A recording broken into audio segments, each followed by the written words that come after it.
Вы слушаете Russian Flow, подкаст для тех, кто учит русский язык.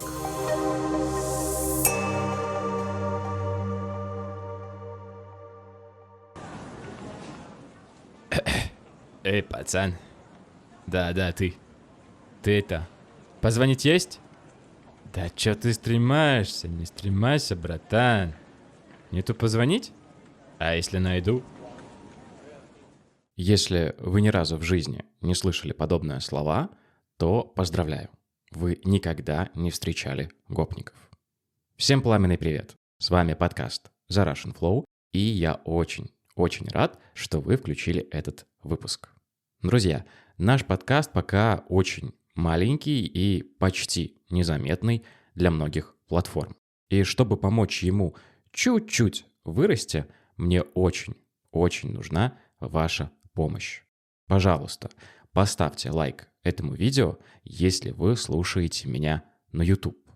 Если же вы предпочитаете Spotify, Apple Music или Pocket Cast, то поставьте там подкасту свою оценку.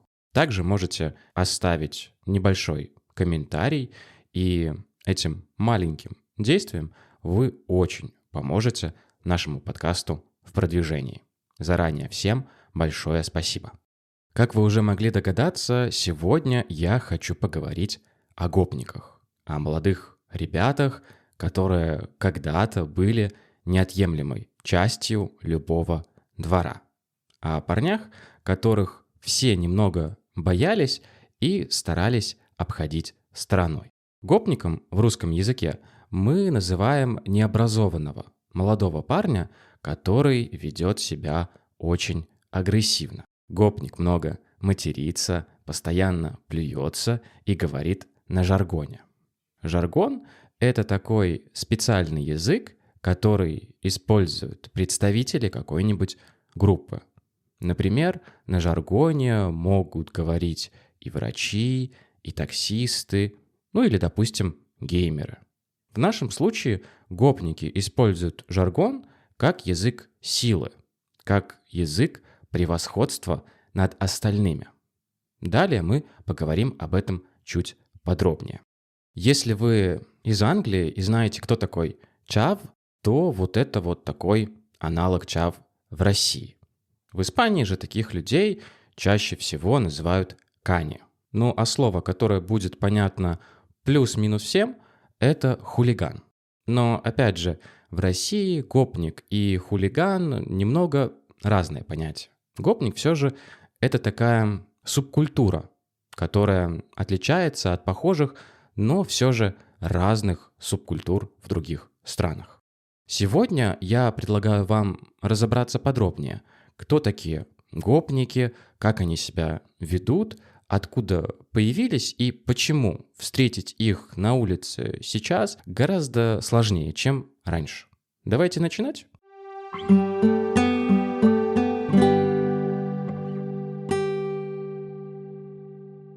Так кто же такой этот русский гопник? Так, сначала представьте молодого парня лет 16-18. Он одет в спортивный костюм Adidas. Конечно же, не оригинальный. Скорее всего, купленный где-то на рынке. На ногах его красуются черные лакированные туфли, а на голове кепка, которая скрывает грязные волосы. Вот это типичный образ русского гопника. Признаюсь честно, я редко видел людей, которые выглядели бы именно так, но почему-то в русской культуре закрепилось именно такое представление о гопниках. В любом случае, стиль их, мягко скажем, бросался в глаза. Выделялся гопник не только своей одеждой, но и поведением. Многие из них проводили время возле подъездов, на лавочках, где они поджидали свою жертву. Гопники обычно приставали либо к слабым парням, либо к симпатичным хрупким девушкам. То есть выбирали таких людей, которые не могли им дать сдачи. Те, кто мог им дать отпор, они не трогали, потому что боялись. И их постоянным атрибутом были либо семечки, либо сигареты, либо пиво. Но чаще всего все вместе. И любимой позой гопников было сидеть на корточках. на картонах. Это такая поза, когда ты вроде бы сидишь на земле, но твоя пятая точка, твоя задняя часть спины, скажем так, земли не касается. И мне кажется, что так сидят только русские гопники. Язык гопников тоже был специфическим. Это была такая смесь тюремного жаргона и уличного просторечия. Самыми частыми фразами в лексиконе гопника были что-то вроде «Эй ты, есть что позвонить?». Этот вопрос обычно задавался, чтобы затем украсть телефон у его владельца. Следующим вопросом было что-то вроде «Эй, братан, мелочь есть?». И мелочь здесь значит деньги. Если мелочь находилась, то она, конечно, тоже присваивалась гопниками. Ну и классический вопрос, наверное, самый распространенный в среде гопников, это такой: «Эй, пацан, есть прикурить?». И при отрицательном ответе, то есть при ответе «нет», можно было получить неожиданно удар кулаком в голову или в живот. Звучит, конечно, жутковато, но до этого обычно не доходило. А вообще, единственным языком, который понимали гопники, был язык силы. Кто сильнее, тот и прав.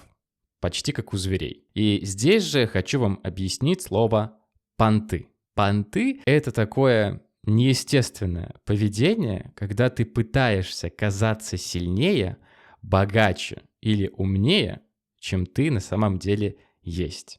Допустим, вы купили 17-й iPhone Pro Max и хвастаетесь им перед всеми, чтобы показать, какой вы богатый и успешный. Хотя на самом деле у вас вообще нет денег, и вы купили этот iPhone в кредит. Почему вообще я объясняю это слово? Да потому что понты — это как раз-таки типичное поведение гопника. То есть он пытался казаться сильнее, чем он есть, хотя приставал только к слабым. Кстати, от гопников чаще всего страдали люди, которые чем-то выделялись. Допустим, если парень носил длинные волосы, к нему 100% подходили и спрашивали про его сексуальную ориентацию. Либо это мог быть какой-нибудь неформал, рокер или гот, одетый во все черное и с пирсингом. То есть жертвы выбирались по принципу непохожести на остальных. И к обычным ребятам гопники, если и приставали, то по каким-нибудь мелочам. Внешний вид и поведение гопников мы разобрали. Но мне, и надеюсь, вам интересно понять, в чем же причина появления такой субкультуры. Как человек становился гопником и почему это происходило. Давайте разбираться.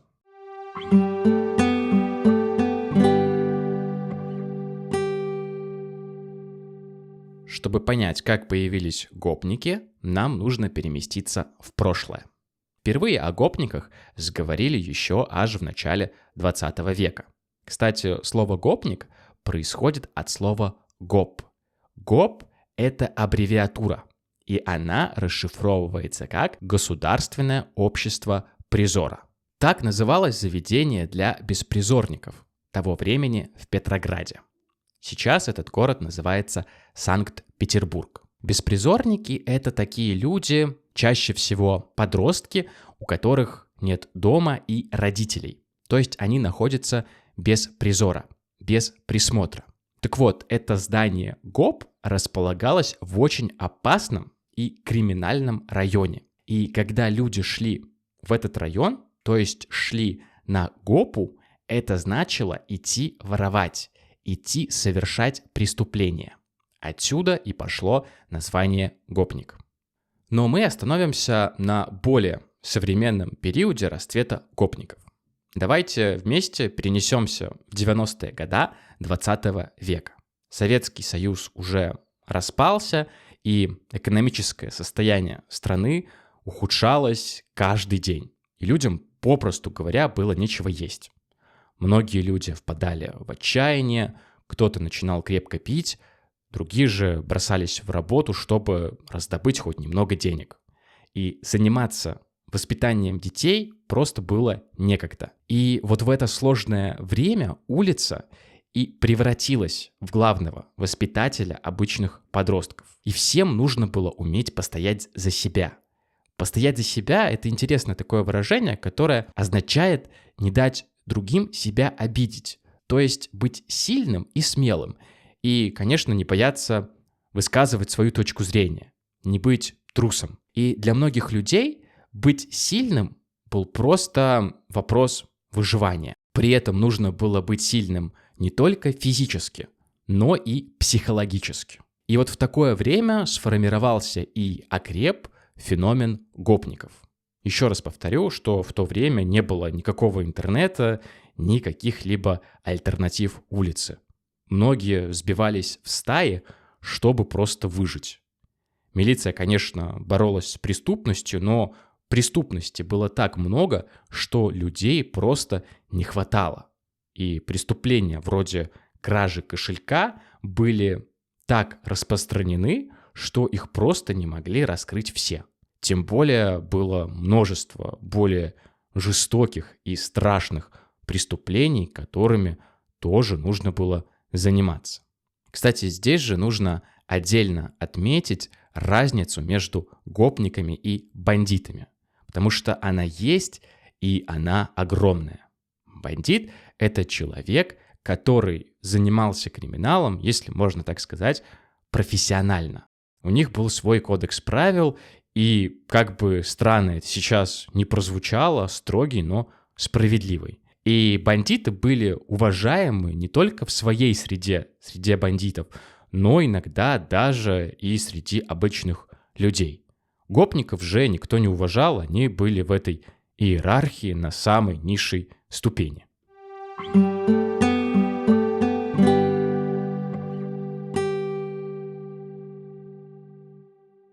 Что касается меня, то, конечно, никаким гопником я не был. Я был скорее ботаником. Ботаником в русском языке мы называем человека, который много учится, читает, ходит в очках и мало с кем общается. Я был скорее ботаником, чем гопником.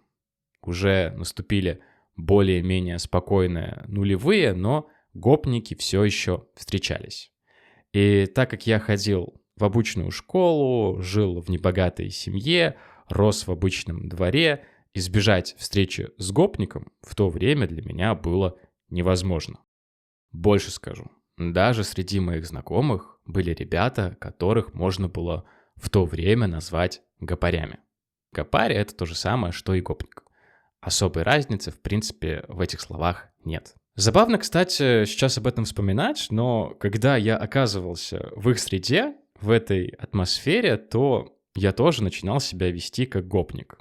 Нет, я не лез к прохожим и не делал ничего плохого. Просто менялась моя речь, и я старался говорить так же, как и они, просто чтобы не выделяться. Это был, наверное, такой защитный механизм.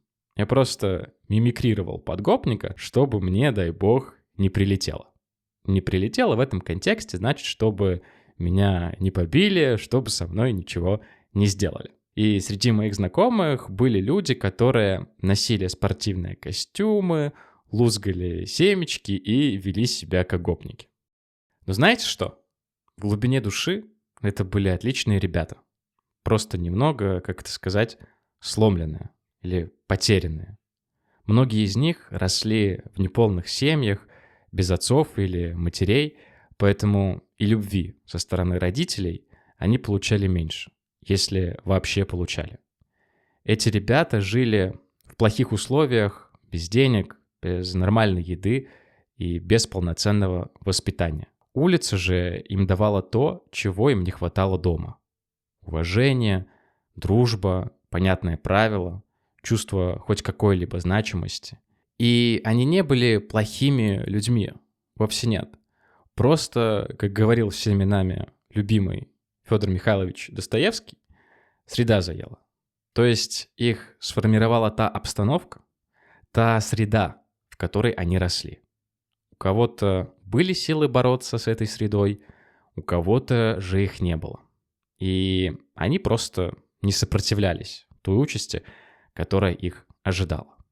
Все это, конечно, очень грустно и ничего хорошего в этом нет. Тем более многие из этих ребят просто спивались, то есть пили очень много алкоголя, так и никогда не узнав о нормальной, обычной жизни. Жалко ли мне их? Знаете, да, жалко. К сожалению, человек слаб и не всегда способен сопротивляться. С другой стороны, у меня есть и хорошие новости. Какие? Но об этом вы узнаете в следующей части.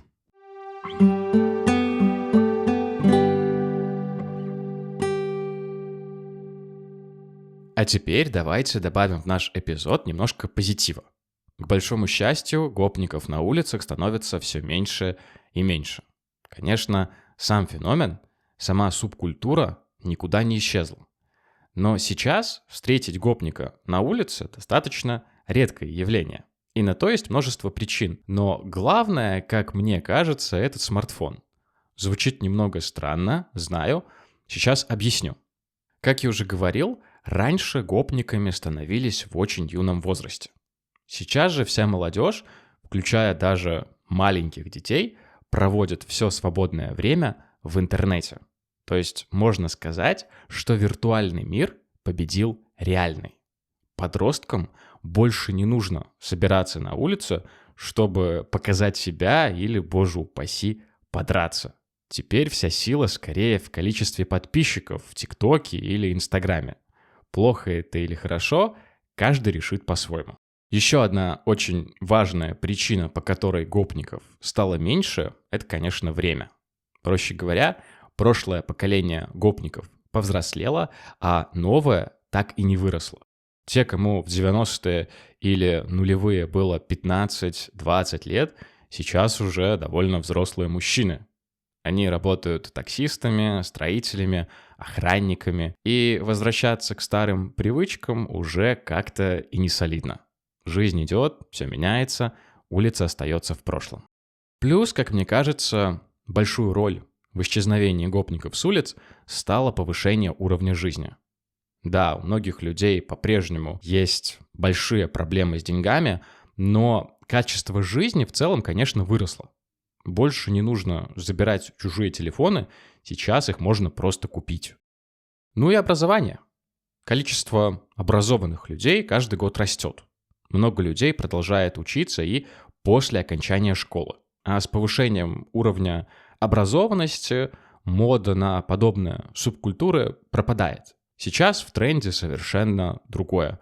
Здоровый образ жизни, знание криптовалюты или что-то в этом духе. И в таком мире быть гопником становится даже немного стыдно. Доволен ли я, что этот феномен постепенно исчезает? С одной стороны, конечно, доволен. Я меньше переживаю за свою безопасность, меньше встречаю агрессии на улицах. Это, конечно, все очевидные плюсы, и спорить с этим сложно.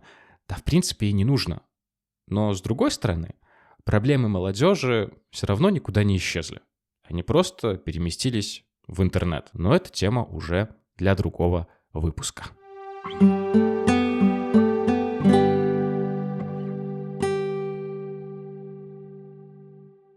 По-моему, вышло интересно. Надеюсь, что вам понравилось, и вы узнали для себя много нового. На всякий случай скажу, что для более подробного анализа истории криминала в России есть куда более уважаемые и осведомленные люди, чем я. Здесь же я просто делюсь с вами своими наблюдениями. Потому что мне кажется, что для любителей русского языка эта информация будет очень интересной и даже немного полезной. Расскажите в комментариях, что из выпуска вам понравилось больше всего. Я же с вами прощаюсь всего лишь на неделю. Всем пока, до скорой встречи.